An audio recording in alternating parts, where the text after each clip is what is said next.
साथियों, आज जब भारत विकसित बनने की एक नई यात्रा पर निकल पड़ा है, तो रामनाथ गोयनका जी की विरासत और भी प्रासंगिक है। रामनाथ जी ने अंग्रेजों की गुलामी से डटकर टक्कर ली। उन्होंने अपने एक संपादकीय में लिखा था, मैं अंग्रेजों के आदर्श पर अमल करने के बजाय अखबार बंद करना पसंद करूंगा। इसी तरह जब इमरजेंसी के रूप में देश को गुलाम बनाने की एक और कोशिश हुई, तब भी रामनाथ जी डटकर खड़े हो गए थे। और ये वर्ष तो इमरजेंसी के 50 वर्ष पूरे होने का भी है। और इंडियन एक्सप्रेस ने 50 वर्ष पहले दिखाया है कि ब्लैंक एडिटोरियल भी जनता को गुलाम बनाने वाली मानसिकता को चुनौती दे सकते हैं। साथियों, आज आपके इस सम्मानित मंच से मैं गुलामी की मानसिकता से मुक्ति के इस विषय पर भी विस्तार से अपनी बात रखूंगा। लेकिन इसके लिए हमें 190 इयर्स पीछे जाना पड़ेगा। 1857 के स्वतंत्रता संग्राम से भी पहले वो साल था 1835।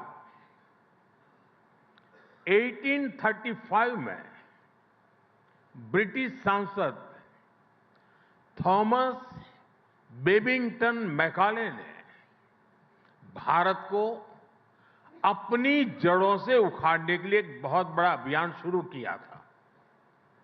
उसने ऐलान किया था, मैं ऐसे भारतीय बनाऊंगा, वो दिखने में तो भारतीय होंगे लेकिन मन से अंग्रेज होंगे। और इसके लिए मैकाले ने भारतीय शिक्षा व्यवस्था में आमूलचूल परिवर्तन नहीं बल्कि उसका समूल नाश कर दिया।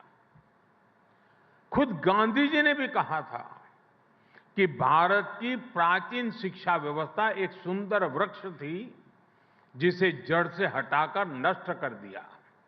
साथियों, भारत की शिक्षा व्यवस्था में हमें अपनी संस्कृति पर गर्व करना सिखाया जाता था। भारत की शिक्षा व्यवस्था में पढ़ाई के साथ ही कौशल पर भी उतना ही जोर था। इसलिए मैकाले ने भारत की शिक्षा व्यवस्था की कमर तोड़ने की ठानी और उसमें सफल भी रहा। मैकाले ने यह सुनिश्चित किया कि उस दौर में ब्रिटिश भाषा, ब्रिटिश सोच को ज्यादा मान्यता मिले और उसका खामियाजा भारत ने आने वाली सदियों में उठाया। साथियों, मैकाले ने हमारे आत्मविश्वास को तोड़ दिया, हमारे भीतरहीन भावना का संचार किया। मैकाले ने एक झटके में हजारों वर्षों के हमारे ज्ञान विज्ञान को, हमारी कला संस्कृति को, हमारी पूरी जीवन शैली को ही कूड़ेदान में फेंक दिया था। वहीं पर वो बीज पड़े कि भारतीयों को अगर आगे बढ़ना है, अगर कुछ बड़ा करना है, तो विदेशी तौर तरीकों से ही करना होगा। और ये जो भाव था वो आजादी मिलने के बाद भी और पुख्ता हुआ। हमारी एजुकेशन, हमारी इकोनॉमी, हमारी समाज के एस्पिरेशन सब कुछ विदेशों के साथ जुड़ गई। जो अपना है उस पर गौरव करने का भाव कम होता गया। गांधी जी ने जिस स्वदेशी को आजादी का आधार बनाया था उसको पूछने वाला ही कोई नहीं रहा। हम गवर्नेंस के मॉडल विदेश में खोजने लगे। हम इनोवेशन के लिए विदेश की तरफ देखने लगे। यही मानसिकता रही जिसकी वजह से इंपोर्टेड आइडिया, इंपोर्टेड सामान और सर्विस सभी को श्रेष्ठ मानने की प्रवृत्ति समाज में स्थापित हो गई। साथियों, जब आप अपने देश को सम्मान नहीं देते हैं तो आप स्वदेशी इकोसिस्टम को नकारते हैं, made in India manufacturing ecosystem को नकारते हैं। मैं आपको एक और उदाहरण टूरिज्म की बात करता हूं।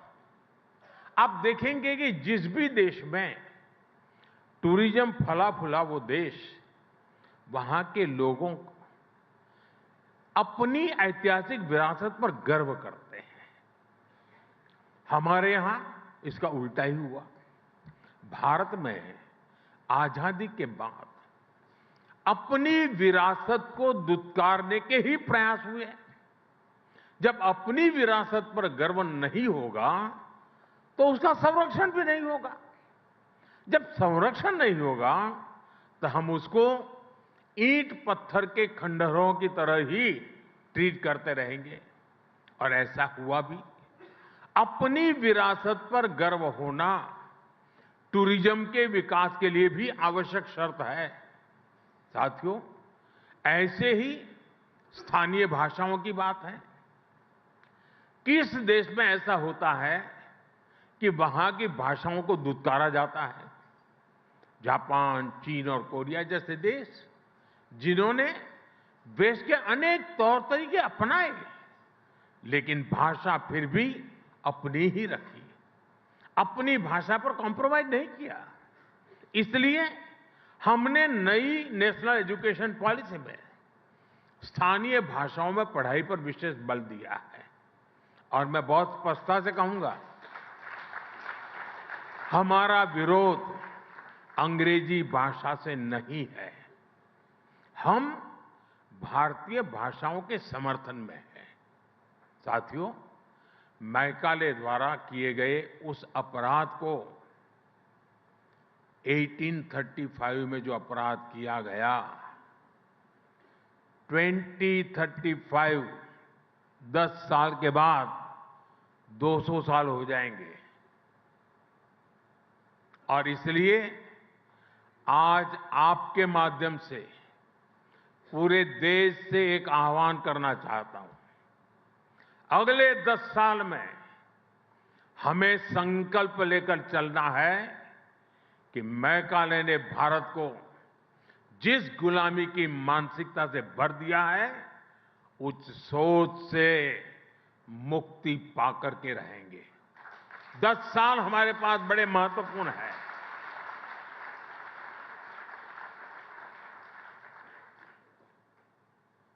मुझे याद है एक छोटी घटना। गुजरात में लेप्रेसी को लेकर के अस्पताल बन रहा था, तो वो सारे लोग महात्मा गांधी जी से मिले उसके उद्घाटन के लिए। तो महात्मा जी ने कहा कि मैं लेप्रेसी के अस्पताल के उद्घाटन के पक्ष में नहीं हूं, मैं नहीं आऊंगा, लेकिन ताला लगाना है, उस दिन मुझे बुलाना, मैं ताला लगाने आऊंगा। गांधी जी के रहते हुए इस अस्पताल को तो ताला नहीं लगा था, लेकिन गुजरात जब लेप्रेसी से मुक्त हुआ और मुझे उस अस्पताल को ताला लगाने का मौका मिला जब मैं मुख्यमंत्री बना।